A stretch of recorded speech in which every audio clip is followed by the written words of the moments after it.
भाजपमधले मुख्यमंत्री पदाचे दोन प्रबळ दावेदार नितीन गडकरी आणि देवेंद्र फडणवीस यांची नागपुरात भेट झाली। महाल भागातल्या गडकरींच्या घरी सुमारे अर्धा तास ही भेट झाली। मुख्यमंत्री पदाची राज्यात जोरदार चर्चा सुरू असताना झालेल्या या भेटीला विशेष महत्त्व प्राप्त झाले। या भेटीनंतर पत्रकारांशी बोलताना आपण दिल्लीतच राहणार असल्याचा पुनरुच्चार गडकरींनी केला आहे। हे विशेष, त्यामुळे फडणवीसांच्या राज्याभिषेकाचा मार्ग मोकळा झाल्याचं मानलं जात आहे। परवा संध्याकाळपर्यंत देवेंद्र फडणवीस हे राज्याचे आता मुख्यमंत्री होतील अशी चर्चा सुरू होती।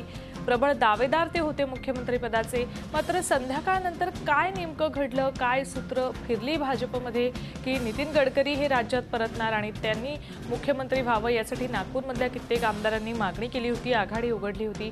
त्यानंतर आता आज पुन्हा एकदा गडकरी आणि फडणवीस यांची गडकरींच्या महाल भागातल्या घरात भेट झाली आणि त्यानंतर गडकरींनी पत्रकारांना सांगितले की आपण दिल्लीतच राहणार आहोत। Already I have cleared my role that I am only interested to stay in Delhi. There is no question arise to come here in Maharashtra. Mr. Fadnavis also came. What did he speak to you about? Fadnavis is my colleague. He is the leader of the party, and no question arise about me to come to Delhi. I 10 times I already declared it.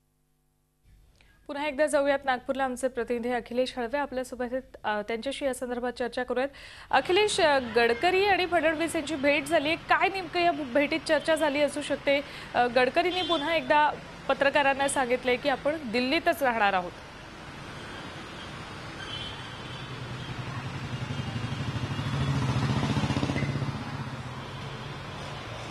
सुवर्ण पर्वापासून ज्या प्रकारे राजकीय नाट्यपूर्ण राज्यात आणि विशेषतः नागपूर ज्या प्रकारे उलगडत आहे, त्यामुळे पक्षात अतिशय गोंधळाचं वातावरण आहे आणि कुठेतरी ते स्थिरसार करायचा प्रयत्न या भाजपच्या नेत्यांकडून होतोय। परवा दुपारपर्यंत देवेंद्र फडणवीस आघाडीवर होते, त्यानंतर आणि मुख्यमंत्री होतील अशी शक्यता असताना संध्याकाळी गडकरींसंबंधीचे पूर्ण विदर्भातल्या आमदारांनी पुढाकार घेऊन त्यांना मुख्यमंत्री करण्याची मागणी केली। त्या पार्श्वभूमीवर आजची भेट अतिशय महत्त्वाची आहे, कारण काल संपूर्ण दिवसभर दोन्ही नेत्यांची भेट झाली नाही, पण आज सकाळी 9 ते 9:30च्या सुमारे अर्धा तास दोन्ही नेत्यांची ही भेट झाली। आणि महत्त्वाचं म्हणजे फडणवीस स्वतः गडकरींच्या घरी भेटायला गेले होते। अर्धा तास दोघांनी चर्चा झाली आणि दोघांनी ही भेट अति सदिच्छा भेट असं जरी सांगितलं तरी या पार्श्वभूमीवर ही भेट अतिशय महत्त्वाची आहे। गडकरी महत्त्वाचं म्हणजे परवा जेव्हा संध्याकाळी विदर्भातल्या आमदारांनी गडकरींना मुख्यमंत्री करण्याची मागणी केली होती, तेव्हा गडकरींनी असा स्पष्टपणे इशारा दिला होता की कदाचित गरज पडल्यास ते राज्यात परत येऊ शकतात।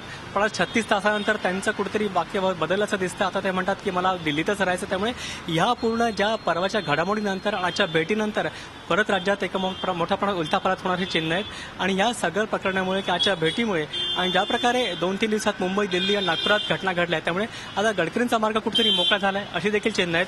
27 तारखेला मुंबईला पक्षाची बैठक आहे आणि त्यामध्ये अंतिम निर्णय दिला जाईल।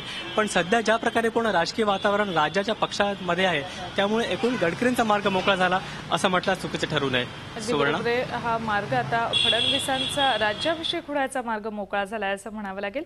धन्यवाद अखिलेश या संपूर्ण माहितीबद्दल। झी 24 तास रहा एक पाऊल पुढे।